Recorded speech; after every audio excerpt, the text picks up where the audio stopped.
ಇತಿಹಾಸ ಪ್ರಸಿದ್ಧವಾಗಿರುವಂತಹ ಬೆಟಗೇರಿಯ ಶ್ರೀ ಹಳೆ ಬನಶಂಕರಿ ದೇವಿ ಎಂದೇ ಪ್ರಸಿದ್ಧವಾಗಿರುವಂತಹ ತಾಯಿ ಬನಶಂಕರಿಯ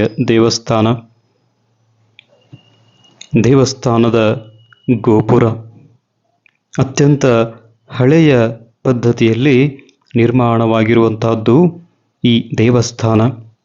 100 ವರ್ಷ ಪೂರೈಸಿರುವ ಹೆಮ್ಮೆ ಇದೆ ಇದಕ್ಕೆ. ನೂಲು ಹುಣ್ಣಿಮೆಯ ಪ್ರಯುಕ್ತವಾಗಿ ದೇವಿಗೆ ವಿವಿಧ ರೀತಿಯಲ್ಲಿ ನೂಲುಗಳಿಂದ ಖಂಡಿಕೆಗಳಿಂದ ಅಲಂಕಾರವನ್ನು ಮಾಡಿದೆ. ಹಿಂದಿನ ದಿವಸವೇ ಅಲಂಕಾರದ ವ್ಯವಸ್ಥೆಯನ್ನ ಮಾಡಲಾಗಿತ್ತು. ಶ್ರೀದೇವಿಗೆ ಈ ಒಂದು ಅಲಂಕಾರ ಅತ್ಯಂತ ಸುಂದರವಾಗಿ ಪ್ರಜ್ವಲಿಸುವಂತಾಗಿದೆ. ತಾಯಿ ಎಷ್ಟು ಸುಂದರವಾಗಿದೆ! ವಿವಿಧ ನೂಲುಗಳಿಂದ, ರೇಷ್ಮೆ ನೂಲುಗಳಿಂದ ತಯಾರಿಸಿರುವಂತಹದ್ದು. ಈ ಅಲಂಕಾರ ನೋಡಲು ಅತ್ಯಂತ ಸುಂದರ ಬಂಧುಗಳೇ.